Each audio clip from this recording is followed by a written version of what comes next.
Hey, what's up mga bro? Ayan, si Dondi nga pala.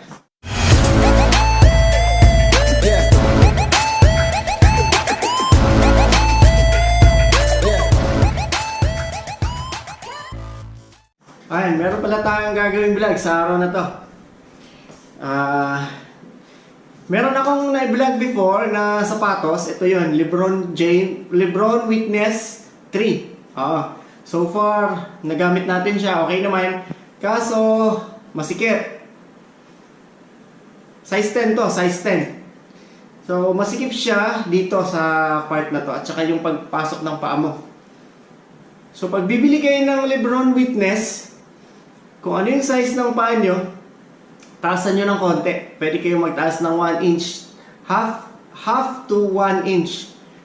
Oo. Kasi, mangangalan yung paa nyo pag sinakto nyo. At napakatigas nung side niya.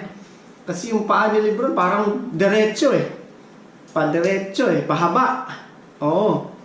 Meron kasing iba sa atin, yung mga paa kasi is flat. Yung malaki dito sa maumbok sa gilid. Meron mang diretso. Iba-iba tayo ng klase ng paa. Pero suggest ko lang sa inyo is, kung bibili kayo nito, i-upsize nyo. So far, maganda naman to. Check na, ipapakita ko sa inyo na sinuot natin.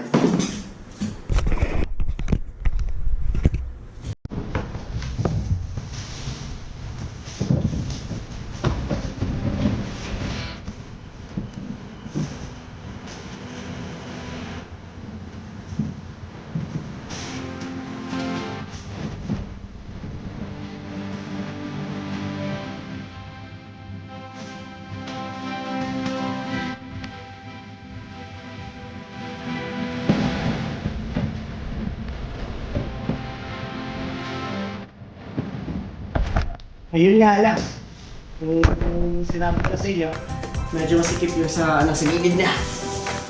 So, medyo lang naman, natitiis mo naman eh.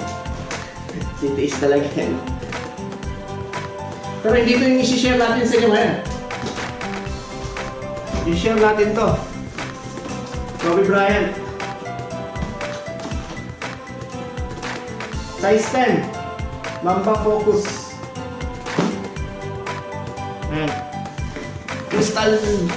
Crystal Blue. May combination siyang red. So ito yan. Ito yung share natin sa inyo na sapatos, mga bro. So far, maganda naman siya. Diba? Focus natin.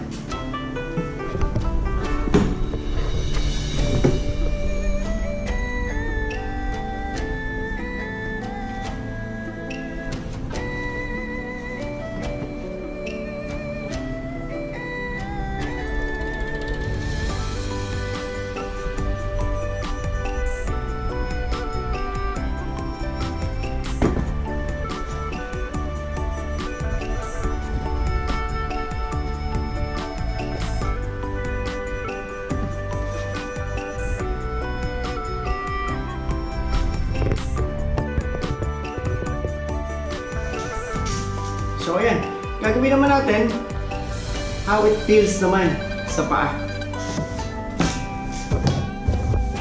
So tara, baba ako na lang.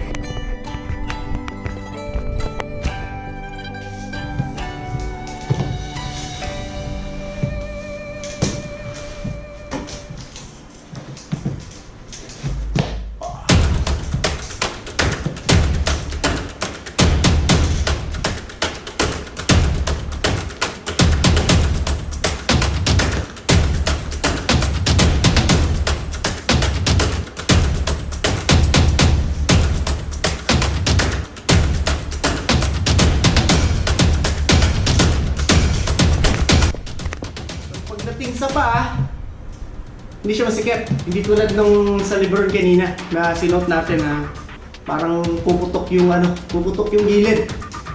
So, ayos siya. Hindi mo na kailangan mag-upsize. Tsaka komportable sa paa. So, yun. Check natin sa baba naman.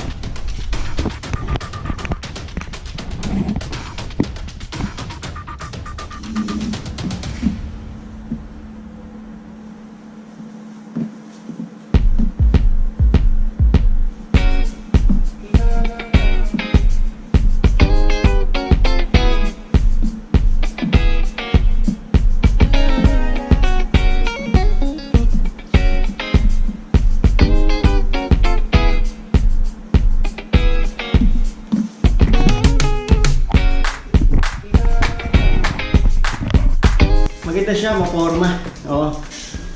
Maporma siya sa itsura pa lang niya. Oo, talagang mapapatingin sa yung mga shoe lover na, Kobe Bryant yun ah. So susunod na vlog ko pala, meron akong si-share sa inyo. Kasi bumili nga tayo nito ng Lebron Witness 3. Bumili tayo ng Lebron Witness 4. Yun, yung box niya. Lebron Witness 4. Nag-upsize ako. 10.5. So, yun naman yung share ko sa inyo. Kung komportable na ba siya sa paa o hindi pa din.